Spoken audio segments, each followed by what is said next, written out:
Hi guys, today's lesson is going to be about nutrition.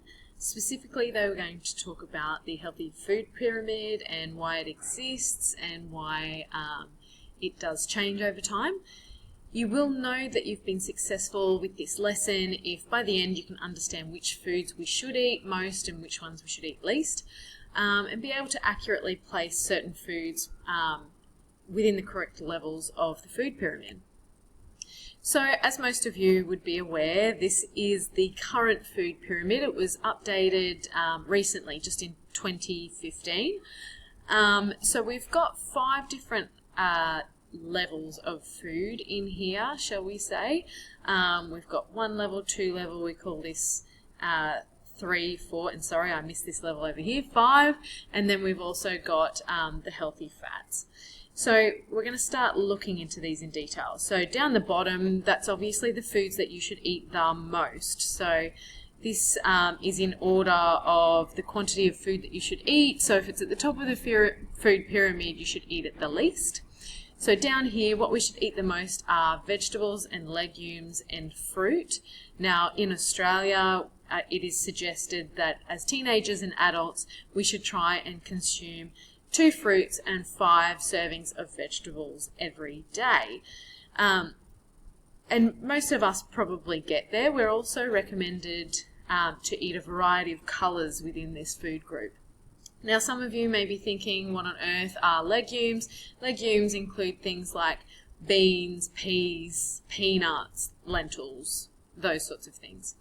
Okay, up above that, what we should eat a little less of in comparison to fruit and vegetables are grains. Now grains include things like rice, oats, quinoa, pasta, crisp bread, cereals, those sorts of things, and it is recommended that we eat the brown version or the whole grain version. So in terms of rice, it's best if you eat brown rice instead of white rice, and same with bread. It's best if you eat whole grain or wholemeal bread as opposed to white bread, because it's just gone through less of it's more raw per se. It hasn't gone through so much of the refining process. Above that, we should eat less again of the dairy products, so milks, yogurt, cheeses, and those sorts of alternatives, so anything with lots of calcium in it, as well as lean meat, poultry, fish, eggs, nuts, seeds, and legumes. So legumes appears a couple of times. And some of these are transferable, just like you can actually get certain types of good fats from things like nuts and seeds, and here we've got good fats. So there is some transferable information within this pyramid. In terms of the fats, so here we need to eat the least of the healthy fats. So we still need to eat some fats. Fats are still good for you and necessary, but we don't eat as many. So we want to look towards the unsaturated fats. So polyunsaturated and monounsaturated fats, such as things like olive oil, nut and seed oil.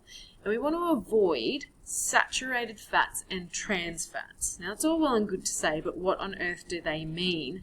So we want to avoid fats that come from meat or from dairy products. That's why dairy is up here. Calcium's really good for us, but we're not eating as much dairy as we do vegetables and legumes for a reason. Okay, trans fats are fats that have actually undergone a process within a factory. So we add hydrogen to liquid fats to turn them into solid fats. So those fats are also known as hydrogenated fats. So that's what they would be represented as on a food label. Now, it's important to note here that this pyramid has changed over time for a variety of reasons, and we'll talk about that in class. But here, salt and sugar does not appear on the food pyramid at all anymore.